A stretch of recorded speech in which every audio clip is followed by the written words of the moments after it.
Kung kaya mong respetuhin yung ibang tao, if kaya mo silang pakinggan, bakit hindi mo kayang pakinggan yung When you sarili don't mo? speak up for yourself, for example, there's this person na, hindi ka tinatrato na maayos, and nakikita niya, tinotolerate mo, nabibuild yung ganun na parang, ay, hindi to papalag. So, doon Kaya ka ko na to. aabuso. Oo, Totoo. kaya ko tong kontrolin, kaya ko tong i-manipulate, kaya ko tong abusuhin. Kasi hindi naman siya mapapalag eh. Kaya niyang umalis sa sitwasyon na to, pero hindi siya umaalis. Kaya niya ako i-call out, pero hindi niya ako kino-call out. My name is Cleo. I'm Kyla. We're here to talk about everything under the sun. Hi, I'm Cleo. And I'm Kyla, and we are your Busy Besties. So for our 7th episode, we're gonna talk about speaking up. Cleo, I think forte mo to. Sorry. Huwag ka ganun. Uy, magaling ka dito. Alam ko. Ikaw nagtuturo sa akin tungkol dito. Speaking up, okay, disclaimer lang, hindi rin natural for me to speak up. Can I just say that? Like, sobrang hirap din yun for me and I had to learn it along the way because darating din sa punto na, you know what, sasabihin mo na sa sarili mo, ayoko nang maabuso, kailangan ko rin tumayo para sa sarili ko. Yeah. Kasi, especially ako kasi sa household namin, like, growing up, parang, I feel like my opinions are different from my parents, like, the expectations, like, sa society, and I feel like it's better to just be silent to keep the peace around me. So growing up, I've never really practiced speaking up for myself and having opinions that letting other people know. and letting other people know my opinions. But as I grow older and as I have a business, deal with different kinds of people, girl, kailangan talaga marunong ka tumayo para sa sarili mo. And can I just say that whenever you speak up, it's not really about volume. Hindi mo kailangan sumigaw. It's not about being angry or mad, like being intense. It's just, you just want to make sure that you're heard. Mas maganda nga if it's in a calm and respectful way. Like even if you're delivering, for example, bad news, or for example, kailangan composed ka. Or for example, okay, magkaiba kami ng approach. Paano na to? Yeah. So you have to weigh din yung consequences. Like, Iisang patutunguhan pero ibang way. oo, parang ganun. So paano mo communicate? I think especially as business owners, you have to be assertive. And girl, that's something I learned the hard way. Kasi ikaw, di ba, syempre you hire other people para sa expertise nila, ganon. Pero sometimes, they lose track kung ano ba talaga yung, kunwari, core ng tala, core ng hiraya. And so, ikaw yung may loss dun eh. Syempre, negosyo mo yun. Kapag hindi on-brand yung gusto ng other people, even if we hire them for it, they have nothing to lose kapag hindi nag-work. But we have so much to lose as business owners, especially as startups. Hindi naman kasi to multinational company. I mean, even multinational companies, with unlimited budget. Nagkaroon ng maling di ba? Para sa akin, kung hindi ka marunong mag-speak up sa mga ganong bagay, paano yung negosyo mo? Paano yung nakasandal sa'yo yun eh? Diba? And what? Dahil natatakot ka ma-hurt yung feelings sa ibang tao? That's true. I think it's time. It's time. Na isa-stop na natin yung para lang hindi ma-hurt yung feelings ng iba. Masa-sacrifice yung, I think, yung negosyo mo, yung energy mo, yung sarili mo. Tsaka, yung i-keep mo na lang yung thoughts mo sa sarili mo para hindi sila masaktan because other people's feelings are not your responsibility. It's your responsibility on how you will deliver the message to them as respectfully as possible. Pero how they take it, sa kanila na yun. At hindi mo na yung kasalanan. As long as alam mo sa sarili mo na as a reason ka naman within reason naman, it's okay, I think. Lagi mo lang talaga tatandaan na when you're trying to stand up for yourself, when you're trying to speak up, na try to deliver it as nicely as possible. Like, wag rin naman bara-bara. Hindi naman tayo perfect. Feeling ko, there are like some time din sa buhay ko na hindi ako maayos mag-deliver. It's something na matututunan mo siya along the way. And it's something talaga na kailangan mong matutunan, whether you like it or not. You can't keep on saying na, ayoko maka-hurt ng iba. paano ka? 'Di ba? Grabe talaga. Tsaka ako ito sa experience ko, lalo na like I'm young, I'm a woman. I know. And recently, like hindi ko na rin kasama yung parents ko sa mga like business decisions. Like so parang more accountable ako sa mistakes ko and everything. And I'm like, Cleo, wala kang masasandalan. Ang dali mo Kailangan mong ilaban pagbata. to. And like people see you as easy to manipulate. And that's the truth. So you should be assertive enough to speak your mind. Nang walang, I guess, like, intentionally hurting other people. Because sometimes parang may mga tao na talagang when they speak up, ginagawa nila yan because they wanna hurt other people. As long as you know you're not doing it para lang maka-hurt ng iba, I think it's okay. Kasi at the end of the day, walang mas importante kundi yung sarili mong peace of mind, sarili mong energy, right? And of course, lalo na kung may business na related, yung kinabukasan ng negosyo mo. Exactly. Period. O can you share kung paano ka nagpaalam nung sa first international solo trip mo? Because I remember parang hindi ko alam kung paano ko sabihin kay mommy para payagan nila ako. Actually kasi parang I grew up with strict parents. Strict talaga ang mommy at daddy ko. Like pareho No? Kasi hindi ka iya May point na sa life ko na parang I want the independence, like I want to travel alone. And sometimes our parents don't get it. And of course, ang first thing sa utak nila is our safety. Yes. Diba? So I feel like for me, how I speak up, especially sa parents ko, not just sa travel, but in other aspects din ng life, is really showing them na kaya ko rin. Really showing them that I'm capable. Kasi So, binibuild mo yung trust. binibuild mo yung trust and they cannot trust you if they think na you're not capable. Nakikita nila sa'yo na, girl, mapapahamak ka lang. Yeah. And reckless ka. Exactly.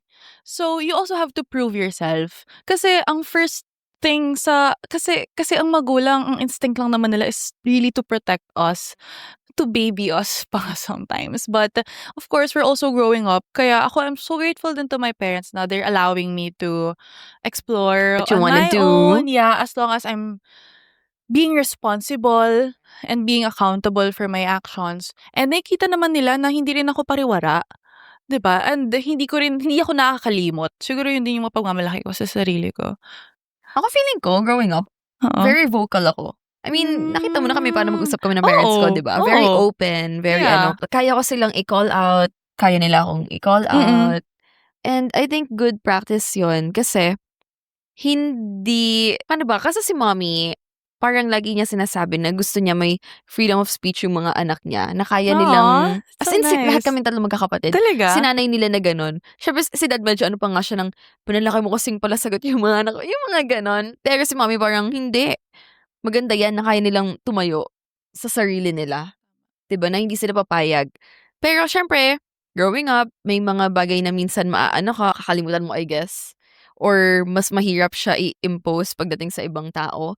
Pero at the end of the day, kung nagagawa mo naman siya ng maayos, okay na yun. Hindi mo na kailangan yun yung sarili mo na para lang, hinayaan ko maapak-apakan ako. Hindi ka doormat. So speak up. Ang arte ng doormat.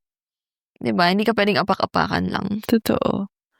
Parang self-respect din. Kung kaya mong respetuhin yung ibang tao, if kaya mo silang pakinggan, bakit hindi mo kayang pakinggan yung sarili mo?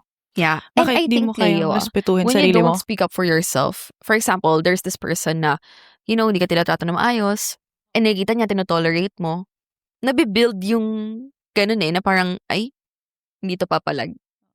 So, Kaya doon ka ko to. naaabuso. Oo, Totoo. kaya ko tong kontrolin, kaya ko tong i-manipulate, kaya ko tong abusuhin.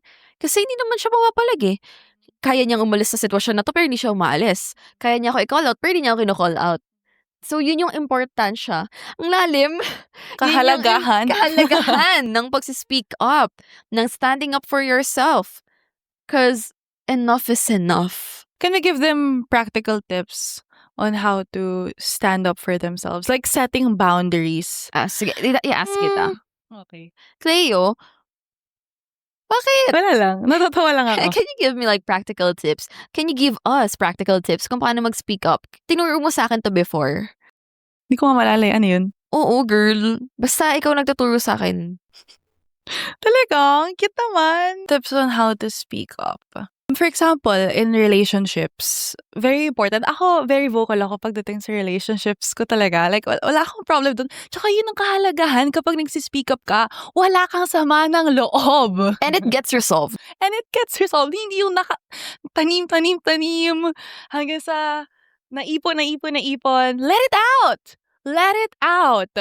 For example, may gusto kang sabihin, like, not just to resolve conflicts, but to also communicate your needs and wants.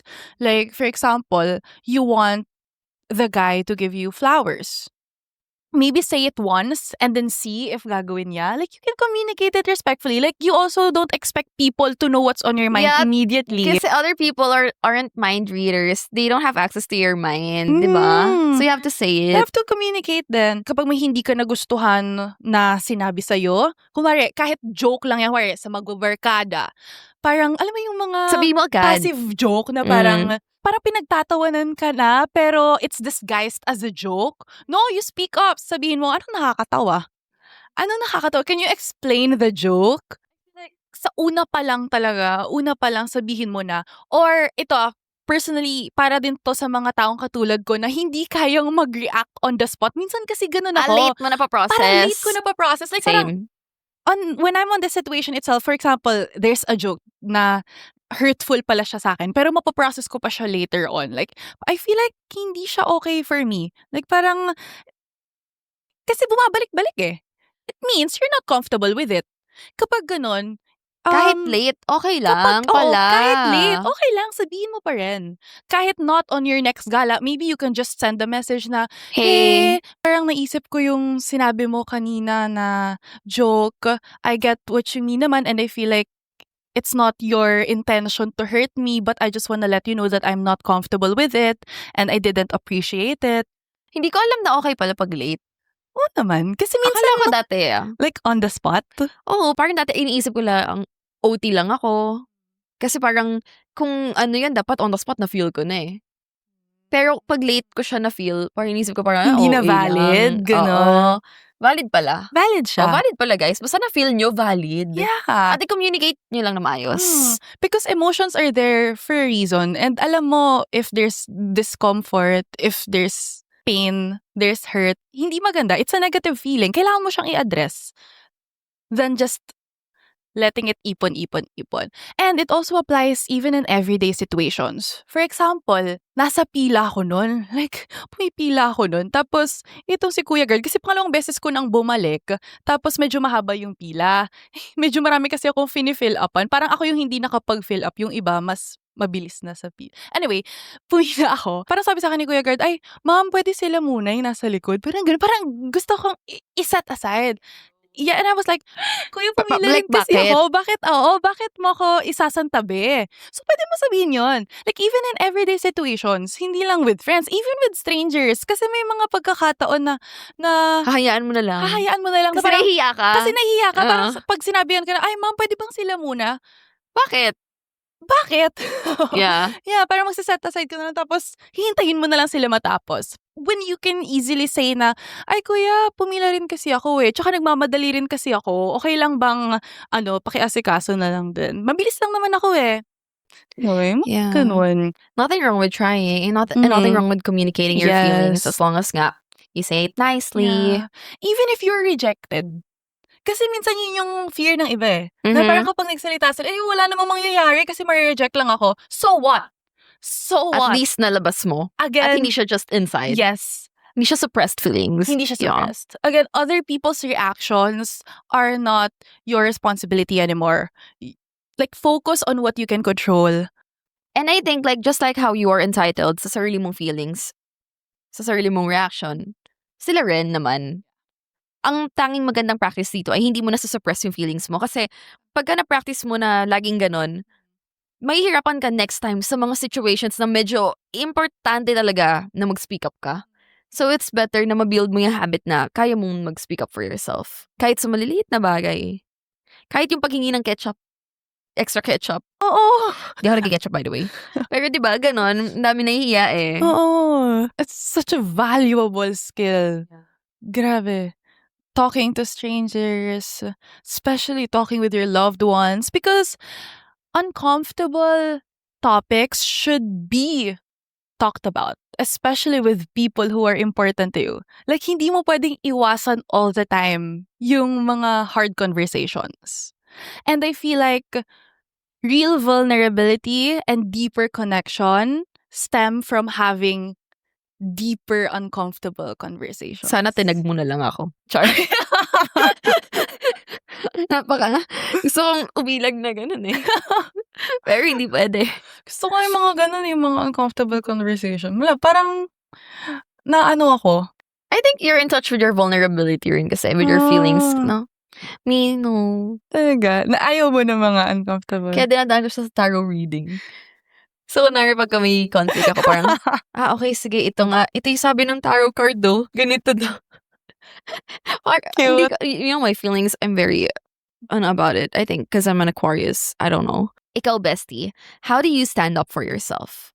Like, meron ba kayong other tips pa dyan na hindi namin nasabi na gusto nyo i-share sa community para sila rin matutong mag-stand up for themselves? Yeah, give us examples din para we can learn from each other. Maybe nag-stand up ka sa parents or kaya sa relationships or even, again, in everyday situations, diba? Let us know! know! See you, besties! See you, Bye! besties! Hi, besties! Do not forget to subscribe and follow us for more Besties Chicas.